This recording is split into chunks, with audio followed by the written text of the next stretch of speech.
Brand new poll that show that more and more Americans are rethinking what happened on 9/11, and increasingly, more people are saying they do not believe the government's version of events.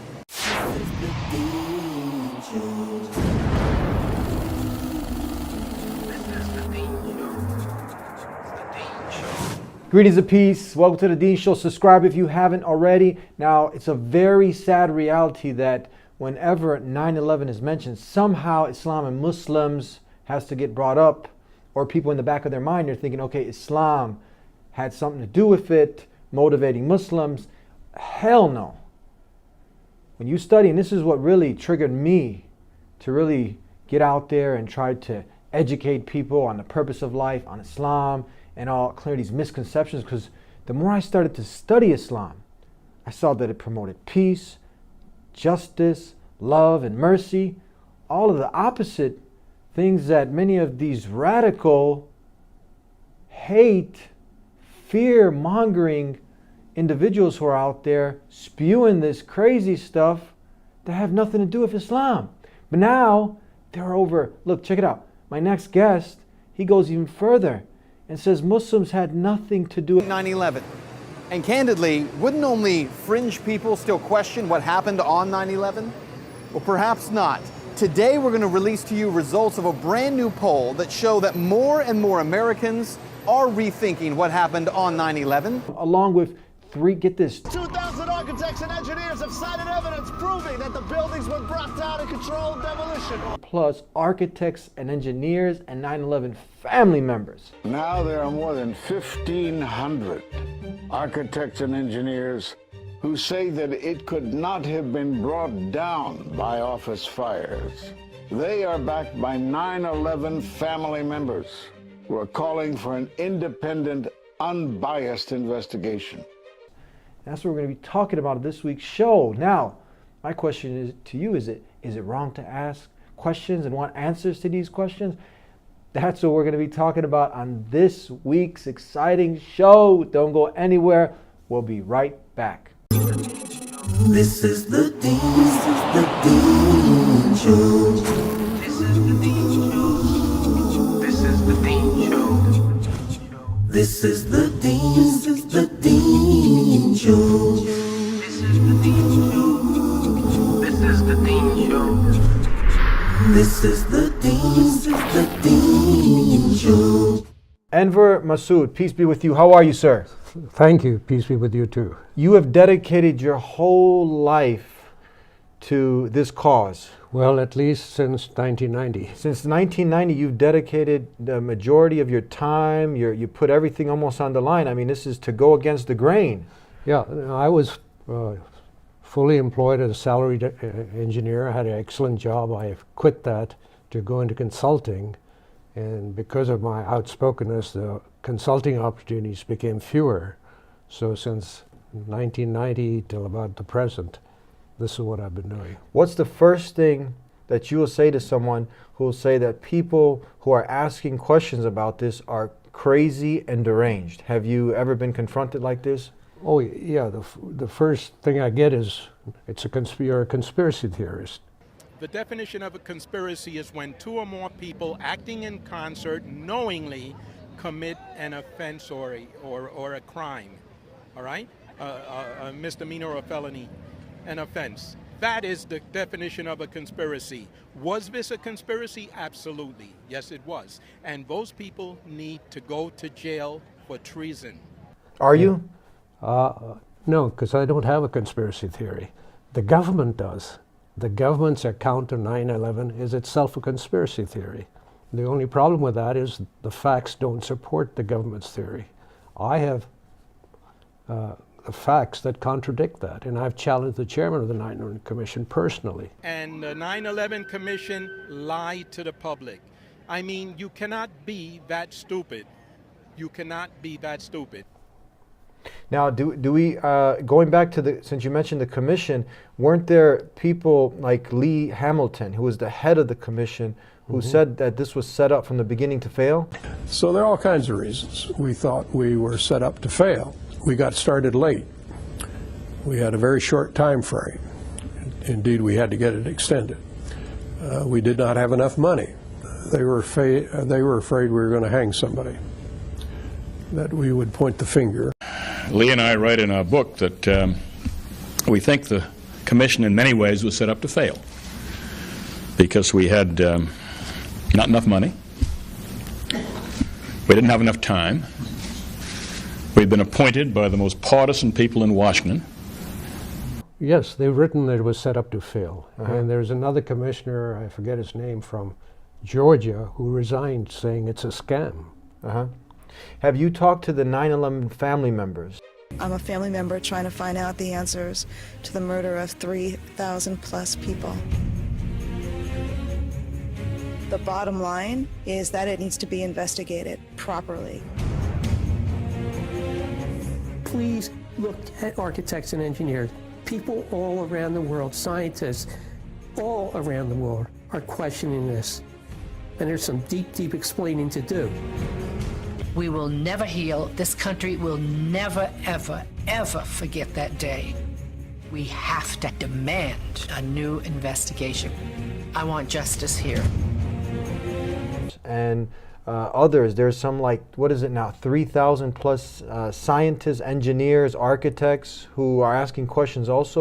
It took some kind of consciousness raising on my part before I was willing to look at the possibilities. And really, you need to go where the evidence leads. As an engineer, I have 3 degrees in engineering. I signed that petition for architects and engineers for 9/11 Truth some time ago because the American people absolutely need the truth of 9/11. Look at the evidence.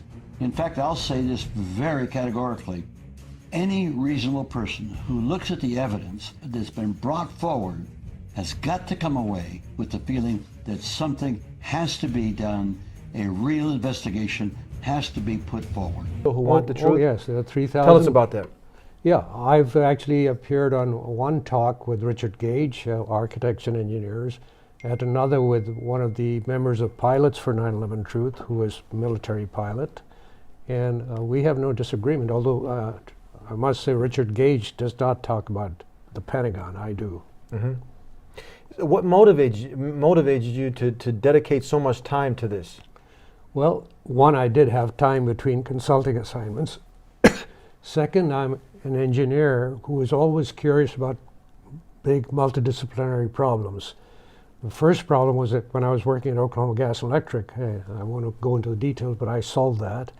Then at the Department of Energy, I managed the U.S. National Power Grid Study. I had 26 teams, 150 multidisciplinary folks working on it. So I always enjoyed large multidisciplinary problems, and I didn't approach this to solve 9/11. It just turned out that I uncovered one thing which led to something else, and over 7-8 years I wrote this book. What are you trying to accomplish? Just get to the truth. Without truth, there's no justice. And without justice, there's no peace.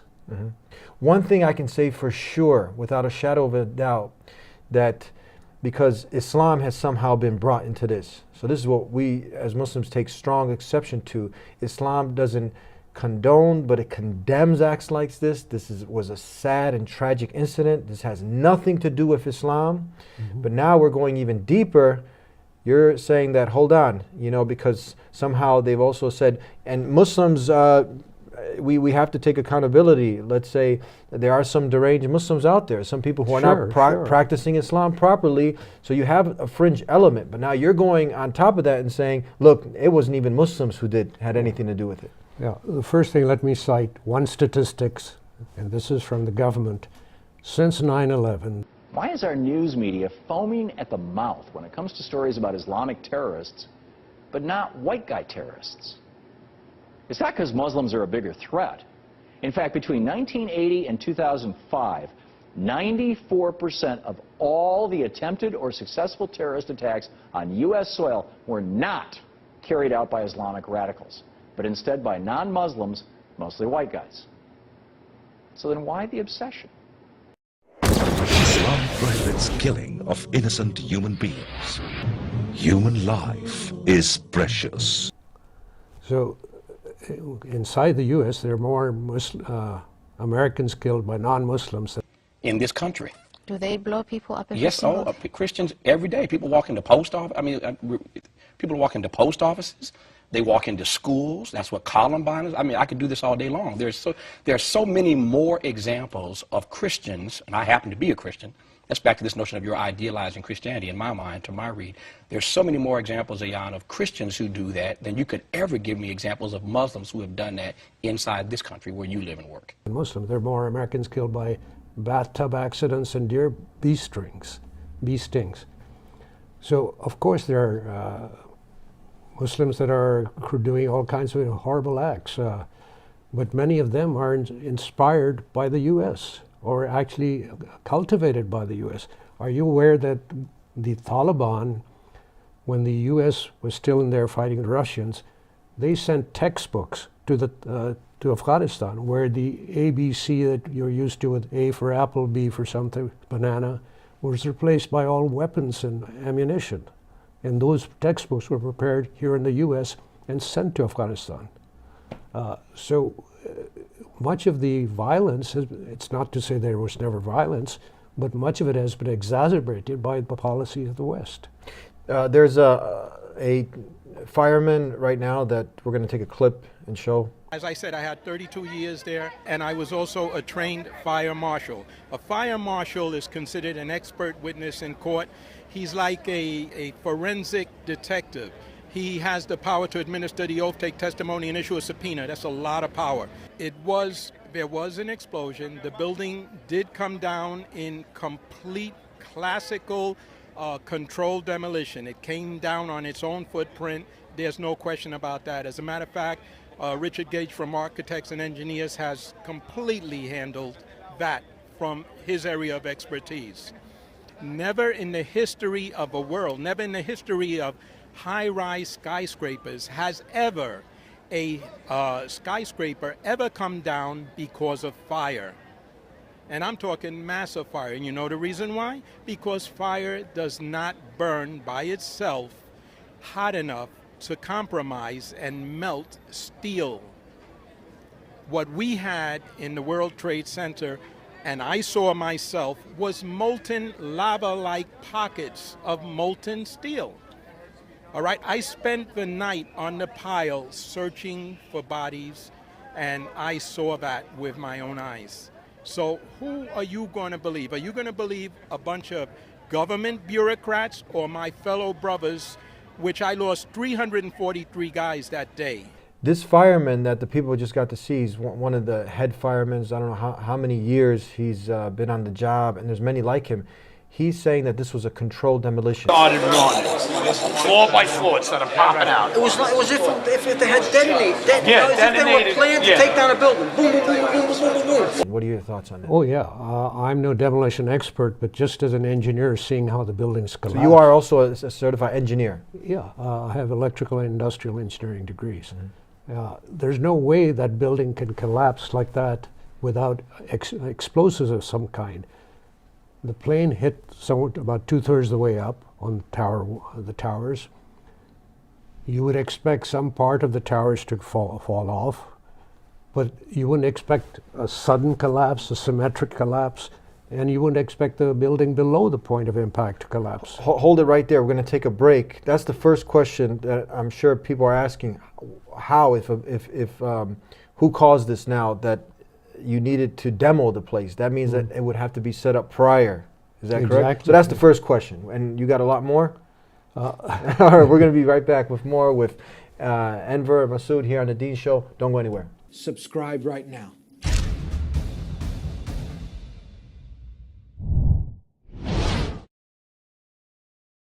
Back here on The Dean Show. First question, could we say, safe to say, who set up the demo?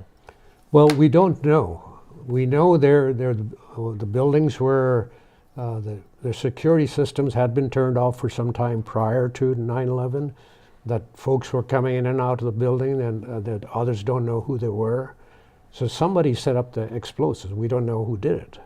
How about there is an interesting Hispanic gentleman. William Rodriguez, a janitor in the Twin Towers for almost 20 years and 9/11 survivor, who saved hundreds of lives on September 11th by unlocking door after door for firefighters and dragging out at least a dozen people with his own bare hands. Known as the last man out before the World Trade Center collapsed, his unlikely story had the media glued to him like bees to honey. Who was the janitor? Have you met him?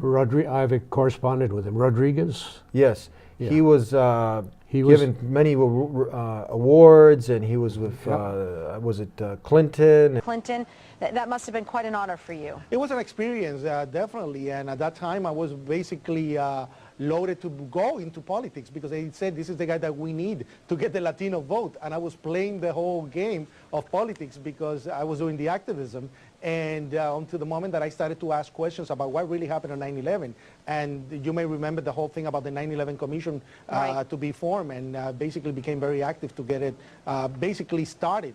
And what a surprise. I was one of the persons that testified for the 9/11 Commission, and my testimony doesn't appear on the final report. And they were honoring him and whatnot. Yeah, Bush honored him. Bush honored him, but then somehow the story took a twist. No longer a sweetheart of American broadcasts, William now talks mostly to foreign outlets. The reason? His version of 9/11 differed from the official scenario. It was the first hijacked plane that hit the... It was the first hijacked plane. No, hello, that was an explosion before 9/11, before the plane hit the tower. Well, he was like the last survivor? He was the last survivor. He was in the, he says, basement B1 when he heard a loud explosion, but it was below him. And he thought the generator had blown up. Mm-hmm. And then a few seconds later, he describes a loud bang at the top. Mm-hmm. So apparently before whatever struck the top of the tower, there had been an explosion below him. Mm-hmm. And yes, we've corresponded. I don't know that he's changed the story at all. No. So that's the first thing. And then you have also, let's go back to these, how many is it now? Of architects and engineers for 9/11 truth. Architects and engineers who say that it could not have been brought down by office fires. They are backed by 9/11 family members who are calling for an independent, unbiased investigation. Scientifically, you know, this is not possible. They're scientists, they're engineers. As an engineer, I have 3 degrees in engineering. I signed that petition for architects and engineers for 9/11 truth some time ago because the American people absolutely need the truth of 9/11. There are pilots, there are military intelligence personnel, there's all kinds of... Do you know off the top of your head some of the names? These are big figures, you know, presidential candidates. Look at the evidence.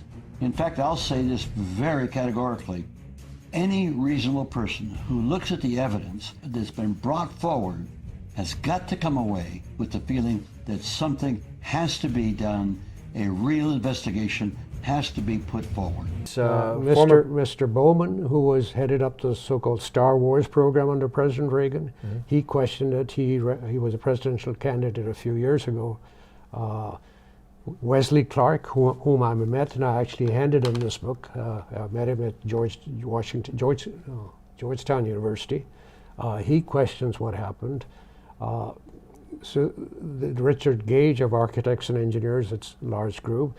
There's Balsamo of the pilots for 9/11 Truth. They all question it. I've corresponded with all of these people. How about the people who have lost loved ones, the family members? I'm a family member trying to find out the answers to the murder of 3,000 plus people. He's looked at architects and engineers. People all around the world, scientists all around the world are questioning this. We will never heal. This country will never, ever, ever forget that day.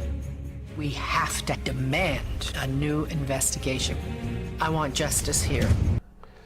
Are they a part of this questioning also, many of them? They are, but it's so hard to get hold of them. It's their names aren't readily available. I don't have their phone. I've tried to get hold of them to find out what happened to their loved ones, what bodies were recovered, where they were buried, because there's apparently some uncertainty about all of that.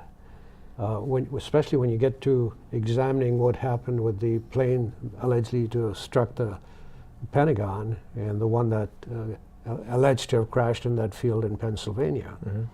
The evidence shows that at the Pentagon There was no evidence of a Boeing 757 crashing there. I am Major General Albert Stubblebine. I am retired Army Major General. In my last assignment, my last command, I was responsible for all of the Army's strategic intelligence forces around the world. On September the 11th in 2001, what hit the Pentagon? I don't know exactly what hit it, but I do know from the photographs that I have analyzed and looked at very, very carefully, it was not an airplane.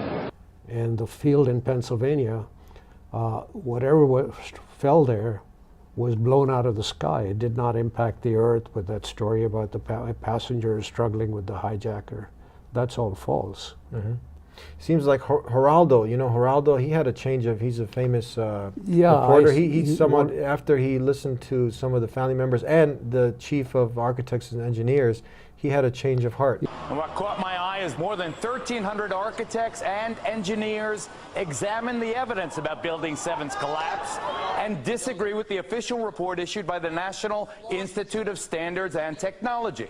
I certainly am much more open-minded about it than I was, and it is because of the involvement of the 9/11 families and all these engineers and architects. Yeah, Geraldo, I saw one YouTube video where he changed his mind about it. The biggest, I think the one name we haven't mentioned is Professor David Ray Griffin. Professor David Ray Griffin was a retired theologian from a California university and a philosopher. And he had written 12, 15 books on philosophy and theology. He came across these so-called conspiracy theorists and was very skeptical, but eventually he looked into it and ended up writing 12, 13 books on 9/11. 12, 13 books. Yes. So he started off as a skeptic. He wouldn't believe any of this and probably was calling people crazy and deranged. Yeah, and now he's writing about global warming and the environment. But I mean, if you want, the person that's done, I think, the best research and written the most about it is David Ray Griffin. Mm-hmm. Have things like this in the past happened? You have like, was it the 1964, the Gulf of Tonkin? And yeah, it's very common for major powers to lie to their people to justify some military action. The Gulf of Tonkin, where the Vietnamese were alleged to have shot at our ships, I think the USS Maddox, if I remember correctly, that was a lie, because Lyndon Johnson is quoted to have said, "For all I know, they were shooting at whales." This is in the archives. I got this out of there. The other one, more interesting or more directly relevant, is the Operation Northwoods. Operation Northwoods was a plan proposed by the Joint Chiefs of Staff to President Kennedy. And what they said, we will shoot Americans on the streets here. We will fly a plane with Americans towards Cuba, substitute it for an unmanned plane, and shoot it down and blame Cuba, so that they would have an excuse to attack Cuba and make war on Castro. Mm-hmm. So this is very common. The Pearl Harbor, some say, was well, it wasn't a false flag, but the president knew it was coming and let it happen so they could join the war against Japan. Mm-hmm. Who benefits at the end? If you look at motive, we don't have to bring on Sherlock Holmes to come in and look, because obviously this goes against the teachings of Islam. This has nothing to do with Islam. You actually can buy yourself a one-way ticket to the hellfire by killing one innocent human being. You know, Islam is clear on this. You have no justification in Islam, and that's why when we look at, as Muslims, those who are trying to live in peace with society, with our Creator, and this has only brought more harm to Islam and Muslims. Exactly. So there's no benefit there for Islam or Muslims, but who really at the end benefits? Well, at the end, the folks that benefit is the military-industrial congressional complex, now the so-called Homeland Security complex. These are the guys benefiting. They've been benefiting for years. President Eisenhower warned against the military-industrial complex. Before him, there was a General Smedley Butler, who received 2 Congressional Medals of Honor, like Audie Murphy. And a lot of folks know about Audie Murphy, but they don't know about Smedley Butler, because he talked about the real purpose of their wars in South America and China. Mm-hmm. So this has been going on, which brings us to the election today. None of the things that candidates are promising to the American people, as opposed to the corporations, can be achieved unless you cut that military budget. And that's what was proposed after the collapse of the Soviet Union. The Secretary of Defense, McNamara, and his Assistant Secretary testified on the Hill that the defense budget can be cut in half over 10 years. That's what set off the, I guess, alarm bells through the military-industrial complex, and they had to come up with a plan to keep the defense spending and, in fact, increase it. So we're going to take a break. The main question is now that we got one down, but there's so many more. But real simple one to remember: who set up the demolition? Let's. Well, we don't know. We don't know. That's a big question. Yeah, let's take a break and we'll be right back with more here on the Dean Show. An independent press to try to get the word out to the public, because the public is mesmerized by the mainstream media. And let me give you my opinion of the mainstream media. The mainstream media is their mission is to act as the most effective weapon of mass deception and public manipulation the world has ever seen. And if you don't think that's so, ask anyone any taboo question that the mainstream media frowns upon with its army of trusted celebrity prostitutes. Right. All right? We've seen and you will see a sadly predictable knee-jerk reactionary response from the public, because that's what they've been trained to believe and trust in. Right. Subscribe right now.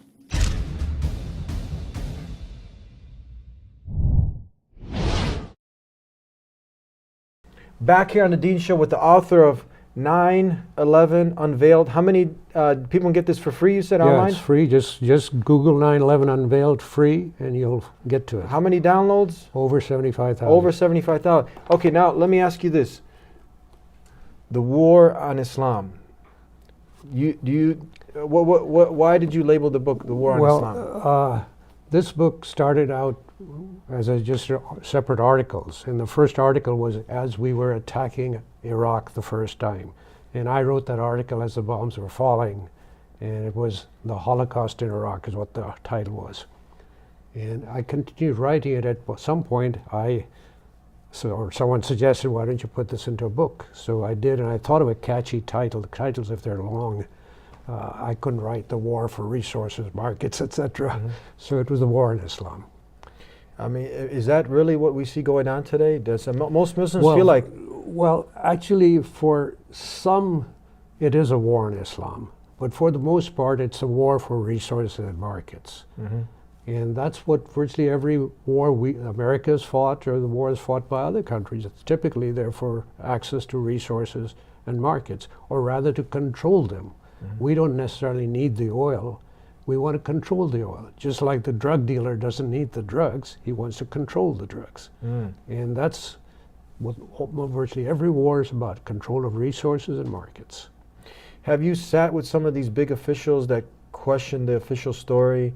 Have you talked with them? Have you I've tried to, none of them will. I was at a small gathering where the chairman of the 9/11 Commission, the Wall Street reporter on terrorism, a British expert on terrorism, they were sitting as close as your cameras from me, and at the end of their talk, I rose up and I said, Mr. Chairman, are you aware that 3,000 plus architects and engineers questioned the official account of 9/11? And I have a little book summarizing my research. And I said, I'd like you to rebut it. And he said, well, I'll get back to you later, which is reasonable. I didn't expect him to. But none of them ever will get back to you. They say that so that they have something in front of the audience, like they're agreeing to respond to you, but they don't. Mm-hmm.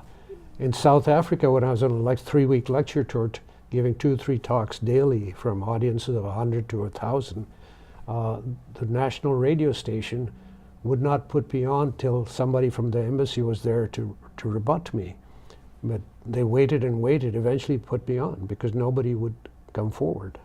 Now, are you willing, if somebody, have you had debates with anybody about this? And are you willing, if someone invited you, to go on a platform and debate anybody from the administration to be a spokesman for the administration account for 9/11, and I will rebut it.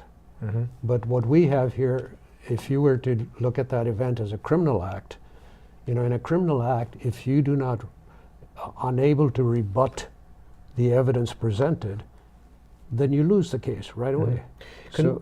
I'm sorry, go ahead. Yeah, I think that's called prima facie evidence. So we have prima facie evidence of Muslims' innocence. And since the government refuses to rebut it, under American law, they would be off as innocent. What if someone says, okay, because I mean, this is profound. Let's go back again, 3,000, if we were saying just 3,000 laymen, but these are 3,000 architects and engineers who have scientific forensic evidence. Yeah. These are the experts in that area. Why the official story, the final official account of 9/11 is unscientific and false. And I, in that book, give a massive amount of evidence that's been compiled by scientists, architects, and engineers that all three buildings, although in that book I focus on World Trade Center 7, were brought down by explosives. There's simply no other possibility. And the only way that NIST, the National Institute of Standards and Technology, which wrote the official report, the only way they were able to deny that was to commit massive scientific fraud, which in simple words simply means they lied, and they lied. I think it's unprecedented in America to have so many professionals claiming that the official account is wrong and the media not doing anything about it. Story the Times missed. Building 7 brought down and controlled demolition. I don't know whether it was accomplished by demolition experts or it just happened. I did not know that. Never knew that. Let's check out our billboard right up there, ma'am. Check it out. Thank you. I actually, where was it that we were just at the airport recently and it had that on top of the taxi cab? I think there's something to it. Because the buildings came down and they weren't built so that they would come down like that. Not doing anything about it. But it's understandable because 90% of what you watch, listen to, or read is controlled by 6 corporations in America. They control all that. That's why, and they're the same ones that are benefiting from the wars. So you don't expect them to undercut their own source of income. That's interesting. Okay, so you have on one end, you have a group of people benefiting, so many people just, they don't want to go against the grain. It's understandable, they're quiet. Right. But over here on the other side, these people, most people who are coming forward, they're the ones who are going to get ridiculed, they got more to lose. So many of them are risking their employment to do that. But those are the people worth listening to, would you say? Right, and many of them are retired, but the ones that are risking their employment, I haven't really found the ones that are risking their employment. I think most of the ones I've spoken with are retired. And I'm retired, but while I was on, I was approached by the news and I deferred from commenting. But regardless, I mean, you have that many professionals disagreeing. If you get some other issue, you have 6 professionals or 2 professionals disagreeing and they're on TV. Take any issue regarding Israel, you see a handful of people protesting and the media is covering it, and you'll have thousands of Muslims demonstrating in Washington and the media doesn't cover it. So that's just media's selectivity. Now, the people who also, I mean, their motive, you look forward, they're really, there's no motive but at the end, truth. They want the truth. They want these questions answered. The architects and engineers, the experts in this field. Yeah, for me, there's a great personal satisfaction to have completed some kind of investigation, and the reception it's gotten from the public. You know what? So am I. Thanks, man. I saw some of the stuff. Ridiculous. Do you work at the Times? I do. So now that you see it, what does that story mean to you? It means I gotta go to a meeting. I think it's funny because I never heard about the third tower. As evidenced by the downloads and talking as assignments, etc. For me, there was that great personal satisfaction to be able to contribute on this major issue. I have nothing to gain by it. I set up the Wisdom Fund in 1995 to try to get the truth out about Islam. Yeah, I draw a salary of $1 a year from that Wisdom Fund. So I definitely don't benefit, but the personal satisfaction is priceless. Yeah, that's something people really can't understand. When you it gives you confidence when you have truth on your side, evidence on your side. There's some major confidence that it builds. Isn't that right? Yeah, and just the little notes I get from around the world of appreciation, it just makes it all worthwhile. Give us. We're almost out of time. Maybe your top 3 questions that you would ask somebody in authority that you want answers to. You don't have to ask the answer, but from your investigation and what maybe these 3,000 architects and engineers, give us 1 to 3 top questions. We answered asking one, who set up the demolition? That's just a fact. There was a demolition set up, and firemen have testified to it, scientists, our engineers, architects. That's unrefutable. Yeah, I would say at the Pentagon, show me hard evidence that the Boeing 757 that you allege crashed there. And that evidence would be serial numbers on the parts, etc., of that plane. About the World Trade Center towers. Explain to me how that tower could possibly collapse by the impact of a plane 2/3 of the way up, and the fire, which basically was out of steam within 15-20 minutes. There's no way. Before 9/11, no steel frame high-rise had collapsed. After 9/11, none collapsed. On that day, 3 collapsed, which leads me to building 7 of the World Trade Center, a 47-story building that about 5:20, I believe, in the evening, came down suddenly, symmetrically. How can that possibly collapse? Show me a computer model or something that'll show how that collapsed. It's impossible without explosives. So those are the main questions, and people can actually, both of your books, they can download them for free? Yeah, just Google the title and include the word free and you'll get to it. And this is The War on Islam and 9/11 Unveiled. They can get that for free. Thank you very much. Any closing comments that you'd like to, for the person who, at the end it takes some, go ahead. One closing comment. If you're a Muslim, ask your Muslim leadership to examine this issue. I'd be happy to come out there and speak on it. I'll get you other speakers closer to you to speak on it. But get with your interfaith community and speak out on this issue. Thank you very much. We started with peace, we end with peace. Peace be with you. Peace be to you. And there you have it. Another exciting episode. Subscribe if you haven't already. Remember what we started out in the beginning. Look, a Muslim, technically, a Muslim is one who has consciously chosen to submit to the Creator, not the creation. Jesus, Moses, Abraham, all the messengers that the Creator sent out of His love, they were all ones who submitted to the will of God. Now, when you're submitting yourself as a Muslim, any peaceful person who does this and lives this peaceful way of life of Islam, submission to the Creator, not the creation, they're not committing acts of terrorism. They're not committing crimes against humanity. So from that perspective, done. Islam and Muslims, nothing to do with such tragic events as such. But now, 3,000 plus architects and engineers are asking some very important questions like, who set this up? The demo, and firefighters and American patriots and politicians who are coming forward, who have had a awakening of the consciousness, people who have looked into this a little bit deeper and who are not just blindly following the official stories. They're asking questions. Now, it's up to you. You want to look into it further, go ahead. But we just brought this information to you and you can do whatever you want with it. But our main objective here was to, once again, free Islam. That when you think about Islam, you think about what I thought about when I started to learn it, the love, the mercy, and the justice, and to have a new picture painted in your mind and to free you from any clouded vision that you might have, some perverted vision about Muslims and Islam, because the more you study it, the more you will be free from thinking that it had anything to do with motivating people to do such an evil act. And if you like this program, subscribe right now. Follow us every week here in the Dean Show, where you get to learn a lot of great and interesting things. Call us at 1-800-662-ISLAM. We have people there who are ready to answer your questions, your queries. And until next time, peace be with you. Assalamu alaikum. Subscribe right now.